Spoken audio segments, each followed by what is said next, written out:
In this video, I'm going to show you how to build bigger arms.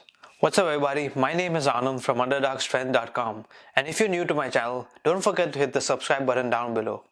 Now, who doesn't want bigger arms? If you go to any gym, you'll find like so many people doing different bicep curls and so many different variations of them, but how many people do you see that actually have a really good arm development? Chances are that very few of them actually do. You might see a person doing all these different sets of bicep curls and tricep kickbacks, but very few of them actually have some sort of arm size to them. There are three major muscles in your upper arm, and these are your biceps, your triceps, and your shoulders. Your bicep consists of two heads, your long head and the short head of the bicep. Your bicep has three major functions. The first function is elbow flexion, meaning your bicep helps you bring your wrist towards your shoulder. This is elbow flexion. The second function of your bicep is wrist supination, which simply means that if you were to take your wrist and turn it outside, this is known as wrist supination. And if you look at my bicep, you'll see that simply by turning my wrist, my bicep is moving, because that's one of the functions of the bicep. And finally, one of the lesser known functions of the bicep is known as shoulder flexion, meaning your bicep assists your shoulder in order to bring your shoulder or your arm in front of you. Now let's go on to triceps. The reason it's called triceps is because there's three heads to the muscle, and those are your long head, the medial head, and the short head of your triceps. The main function of your tricep is elbow extension. Now, like I said, your biceps, the main function is elbow flexion, and for the triceps, it's the opposite. It's elbow extension. So whenever you do any sort of movement that extends your elbow, whether it's you're pressing weight or you're doing tricep press downs, those are your elbow extension activities. And finally, you have the shoulders. Now, the shoulder consists of three heads. The anterior deltoid or the front delts, the medial deltoid or the lateral delts, and the rear deltoids or the rear delts in short. So in order to have complete arm development, you have to focus on all three muscles. Muscle growth is known as hypertrophy, and there's three basic mechanisms to hypertrophy. The first one is called mechanical tension, the second one is called metabolic stress, and the third one is called muscle damage. If you want to learn more about these topics, I highly recommend that you check out the works of Dr. Brad Schoenfeld, and I'll leave a link down in the description below for you to check it out. Now, as a coach, the first two mechanisms that I just shared with you, which are the mechanical tension and the metabolic stress, should be enough for you to have impressive arms. And the third option of muscle damage should be used very sparingly. In simple terms, your muscles incur mechanical stress when you have an external resistance towards it. So when you lift a weight, the weight that you're moving will cause mechanical stress on the muscle. Metabolic stress on your body is placed when you lift that weight multiple times, and that causes stress on the muscle. So for example, if you were to do just one rep with a given weight, it's gonna cause mechanical tension on your muscle, but it probably won't cause a lot of metabolic stress. Now, if you take a given weight and do a lot of repetitions with it, like a bodybuilding workout, then what you do is you take the mechanical tension, and after doing reps with that mechanical tension, you incur metabolic stress as well. In order to grow any muscle, you need to focus on your compound exercises and your isolation exercises. But I would recommend that you first start with the compound exercises. Now let's start with triceps. Apart from your shoulders, your tricep accounts for about 2/3 of your upper arm, and your bicep accounts for only 1/3 of it. The tricep is used in any sort of pressing movement that you do. So if in terms of compound exercises, if you're doing any sort of bench pressing, whether it's with a dumbbell or a barbell, or even if you're doing overhead presses, those are great exercises for your tricep. Other than that, there's other compound exercises for your triceps, and these include lying tricep extensions with a barbell or a cable. Some people also refer to these as skull crushers. You can also do variations of this exercise such as the JM press, or you can even use dumbbells and do an overhead tricep extension. If you want to isolate your triceps even further, you can use cables or machines to do that. Now let's talk about the biceps. The biceps are used in any sort of pulling movement that you do. Whether you're doing pull-ups, chin-ups, lat pull-downs, or even rows, you're gonna use your biceps when you do that. Other than that, the biceps also act as stabilizer muscles. So when you're doing pressing movements such as the bench press, your biceps are going to act as stabilizers. So if you're doing any sort of pulling movements such as pull-ups, chin-ups, rows, you're going to use your biceps indirectly when you're doing those. And then if you want to isolate the bicep even further, you can do things like bicep curls with a barbell or a dumbbell. You can do other exercises such as the hammer curls.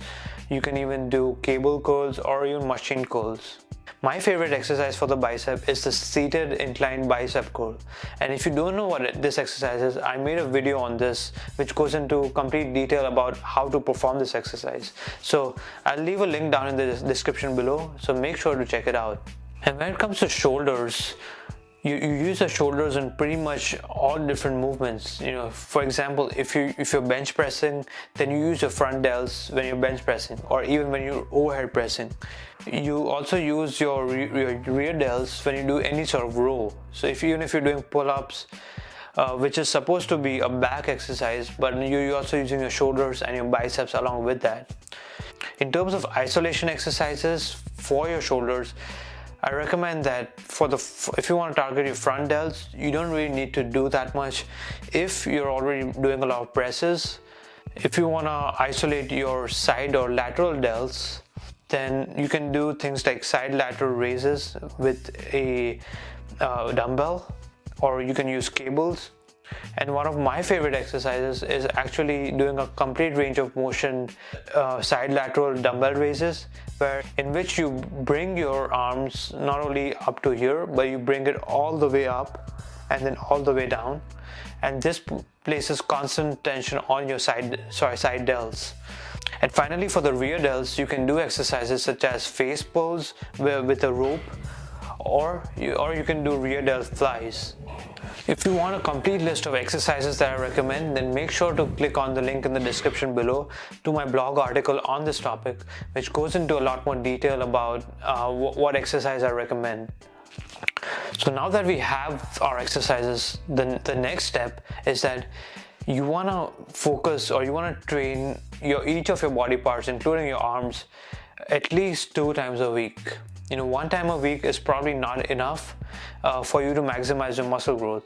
If you can train 2 to 3 times a week, then that's probably the best option.